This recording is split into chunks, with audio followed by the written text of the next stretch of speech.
ಅಣ್ಣ ಇನ್ನೊಂದು ಹೆಜ್ಜೆ ಮುಂದೆ ಹೋಗ್ಬಿಡಣ, ಅಲ್ಲಿ ಲೈನಿಗೆ ತೊಂದರೆ ಆಗೋದು ಬೇಡ.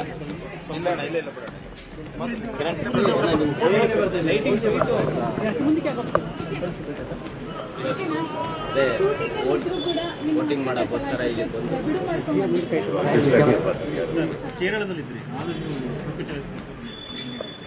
ವಿ ಹ್ಯಾವ್ ಟು, ನಮ್ಮ ಕರ್ತವ್ಯ ಅಲ್ಲ, ಅದು ಮಾಡಲೇಬೇಕಲ್ಲ. ಇದರಿಂದ ನಾವು ದೂರ ಹೋಗೋಕ್ಕಾಗಲ್ಲ. ಶೂಟಿಂಗ್ ಇರುತ್ತೆ, ಅದು ಯಾರಿಗಿರಲ್ಲ, ಯಾರಿಗೆ ಇಲ್ಲಿ ಯಾರು ನಿಂತಿರೋ ಎಲ್ಲರಿಗೂ ಕೆಲಸ ಇದೆ. Today we have to.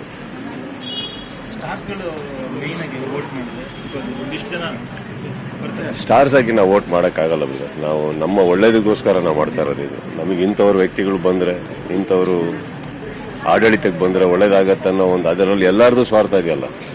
ಜನಗಳು ನಮ್ಮ ಏರಿಯಾದಿಂದ ಸ್ಟಾರ್ಟ್ ಆಗುತ್ತೆ ಸ್ವಾರ್ಥ, ಕರೆಕ್ಟ್ ಅಲ್ವಾ? ಸೊ ಅದಕ್ಕೆ ಬರಬೇಕೆ ಹೊರತು ಈ ಸ್ಟಾರ್ ಗಿರಿಂದ ಅಲ್ಲ. ಬೇರೆ ಐ ಡೋಂಟ್ ಥಿಂಕ್ ಇಟ್ಸ್ ಹಂಗಿದ್ದಿದ್ರೆ ಅಲ್ಲಿ ಕೂತಲ್ಲಿ ಏನಾರು ಮಾಡ್ಬೇಕು ನಾವು.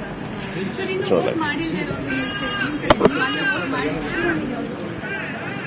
ಅವ್ರು ಇನ್ನೂ ಯಾರು ಕೆಲವರು ವೋಟ್ ಮಾಡಕ್ ಬಂದಿಲ್ಲ ಅಂತಂದ್ರೆ ನಾವು ಹೇಳೋದು ತಪ್ಪಾಗ್ಬಿಡುತ್ತಲ್ಲ. ಕಾರಣ ಏನಂತಂದ್ರೆ ಪ್ರತಿಯೊಬ್ಬರಿಗೂ ಅವ್ರವ್ರ ಜವಾಬ್ದಾರಿ ಇಷ್ಟೊತ್ತಿಗೆ ಅರ್ಥ ಆಗಿರ್ಬೇಕು. ಇದು ಬುದ್ಧಿ ಹೇಳೋವಂಥ ವಿಚಾರ ಅಲ್ಲ, ಕಲಿಯುವಂಥ ವಿಚಾರ.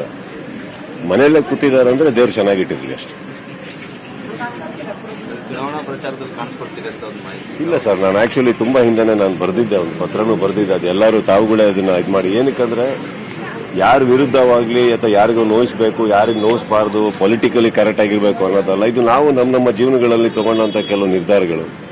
ಕೆಲವು ಟೈಮು ಒಳ್ಳೊಳ್ಳೆ ಅಭ್ಯರ್ಥಿಗಳು ಸಿಕ್ಕಿರ್ತಾರೆ, ಕೆಲವು ಟೈಮ್ ಒಳ್ಳೆ ಅಭ್ಯರ್ಥಿಗಳು ಅಲ್ಲ ಅಂತ ಹೇಳಕ್ಕಾಗಲ್ಲ. ಬಟ್ ಎಲ್ಲೋ ಕೆಲಸಗಳಲ್ಲಿ ಕಮ್ಮಿ ಆದಾಗ ಪ್ರಚಾರಕ್ಕೆ ಹೋದವ್ರು ನಾವು ಆನ್ಸರಬಲ್ ಆಗಿಬಿಡ್ತೀವಿ. ಯಾಕಂದ್ರೆ ನಾವು ಹೋದಾಗ ಆ ಪ್ರೀತಿ ಮೇಲೆ, ವಿಶ್ವಾಸದ ಮೇಲೆ ವೋಟ್ಸ್ ಹಾಕಿರ್ತಾರೆ, ಅದೆಲ್ಲೋ ಒಂದ್ ಕಡೆ ಆಗಿಲ್ಲ ಅಂದಾಗ ಸೊ ಬೇಡ. ಯಾಕೆ ಈಗ ಹಾಗನ್ಬಿಟ್ಟು ನಮ್ಮ ಬೆಂಬಲಗಳಿರಲ್ಲ ಅಂತೇನಿಲ್ಲ, ಬೆಂಬಲ ಇರುತ್ತೆ, ಪ್ರೀತಿ ಇರುತ್ತೆ. ಇವಾಗ ತಂದೆ ತಾಯಿ ಆಶೀರ್ವಾದ ಯಾರಿಗಿರಲ್ಲ, ಹಾಗಂತ ನಮ್ಮ ಒಟ್ಟಿಗೆ ಓಡಾಡ್ತಾ ಇರ್ತಾರ, ಮನೇಲಿ ಇರ್ತಾ ಇರ್ತಾನೆ.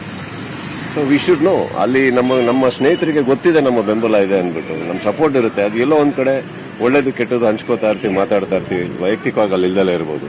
But it's better sir actually ನಾವು ಮಾಡ್ದಾಗಿರೋದು ಕೆಲವು time.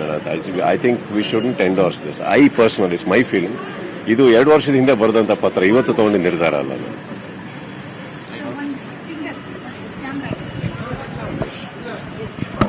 Thank you so much.